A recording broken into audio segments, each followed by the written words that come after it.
Have you ever felt like you just suck at YouTube or social media? You just suck at making content. I've felt that way before, and it's tough because I've kind of narrowed it down to two main reasons. And if you don't know who I am, I've worked with multiple 7- and 8-figure brands and businesses, help them grow on YouTube. I'll flash up some fancy images so you can kind of see what I've done, but I help business owners grow on YouTube. Here's why business owners suck. And I would say it is pretty much two things. We want to have this overlap of these two circles. On one hand, we have this circle that is what works on YouTube. And I'm going to share with you actually how to figure that out, because it's not search. Search isn't what's going to work for you. I'm talking to business owners here. It's not going to be sustainable. And I have a whole video breaking that down. I'll leave a link in the description. But we want to focus on recommendations. This is how you can just explode very quickly and get put in front of the right kind of people. Why? Because it's not, a lot of people have been saying this, but I like it. It's not social media anymore. It's interest media, because the algorithms are just recommending topics. So you need to know who buys your stuff, or who do you want to buy your stuff, and what topics do they watch? What are they looking at? What channels are they watching? That is, and a lot of people go, well, what are they searching for? That might be part of it, but and maybe go on, you search to figure out what channels are making content for these people, and then look at the outliers. You should know what's working in your niche. You should know what videos work well. And when I say what videos, what I really mean is you should know what topics work well, because some topics might just be way too specific. They're never going to attract new viewers. No one wants to know how to set up LinkedIn ads for a dog grooming business in Kansas. There might be 1 or 2 people, if they even find that video. But how can we know, when I talk about Facebook ad updates, those seem to do really well on these channels in my niche. In the fitness space, what I was doing when I was working with Moves Method, which is a $5 million a month fitness company, and I helped them scale their YouTube channel from 60,000 subscribers to 400,000 subscribers in just 4 months. I was doing research in our niche I had to understand who are they trying to reach, but then what's actually working. And I'm writing this stuff down. I'm taking notes, and I'm looking at what are some common trends and what topics seem to be most popular across different channels. What's working right now? This week, what outliers? If you don't even know what an outlier is, that just means what videos perform much higher. So you can use oneof10.com, which is what I use. There's view stats. Oftentimes I'm just on YouTube as well. A major hack here to find out what works is create a brand new YouTube channel, brand new email and everything.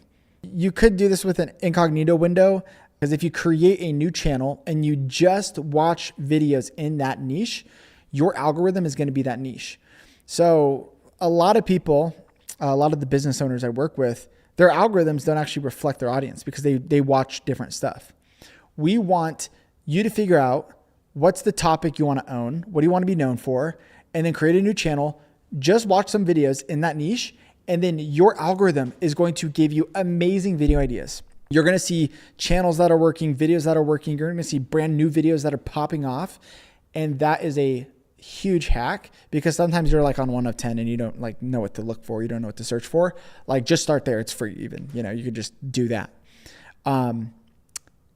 That's part of the circle. Okay.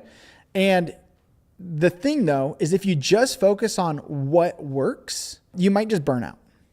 You literally just might burn out.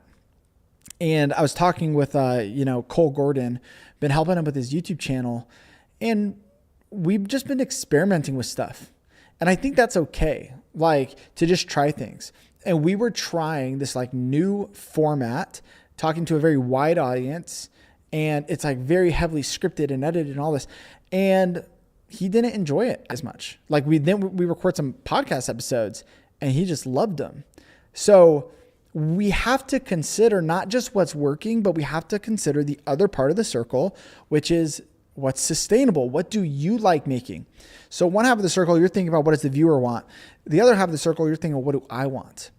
And so for me, I like doing this kind of podcast style YouTube talking head, not super scripted videos, but I have an outline and I can set it to an editor, or I don't even have to. I'm like, that's what I like. But you have to know, do my viewers want that? Do they want a long form podcast? Are they going to watch this type of content? And so you need to live in the middle ground, because then if you just focus on one hand side, you could burn out from just trying to serve what the audience wants. On the other hand, you could just live in an isolated desert and no one's watching any of your content because you're only focused on what you want to make. And you can't do that. You got to live in the middle. And some videos you might go like, I just want to make this video. I don't care. That's fine. And there might be some videos you go, I do not want to make this video at all, but like the viewers, I think it's going to crush. That's fine. But most of the time, can you try and meet in the middle? Because when you land in the middle, that's where you're going to find something that's actually sustainable. And I think it's sustainable because you enjoy it and it is growing your business. It's getting you leads. It's getting you sales. And so don't go far over here, far over here. Try and find that middle ground. And here's the truth for finding the middle ground is it's not going to happen overnight. It's going to take time for you to actually make a video, script a video, shoot a video to go, I hated that. Or you might just be like, I'm going to do this, which I don't think you should make a decision based on saying that the first time. A lot of people hate the first time they do it, but then they get in a rhythm. They do it, for 4 weeks. They do it for 12 weeks. And then they start getting some cool comments. They start getting some text messages. And I'm like, man, people like, it's like people actually find this helpful. Like it was worth it. Like that I could do that again. Like that, maybe that wasn't as bad as I thought, but we're so in our heads sometimes making a video thinking we hate it or thinking whatever, that we don't let it live out long enough to see if it actually has some sort of return. And so the hard truth is just to go, I'm going to commit and like set a time period and go, I'm going to do this for 90 days. And then we can see what did I hate doing and what didn't work, what did work. And then you can refine from there. Another big part of this too is finding a content format that you enjoy and that the audience enjoys. So you're going to notice as you do some research on the outliers and you're looking at what's doing well, you're going to see maybe some different formats. Maybe there's a lot of podcasts or talking heads, and you got to figure out, where are you going to land in that? How can you be different? How can you stand out?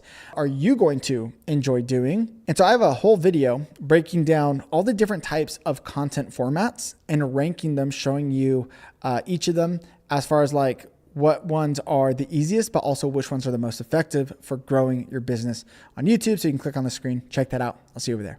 Peace.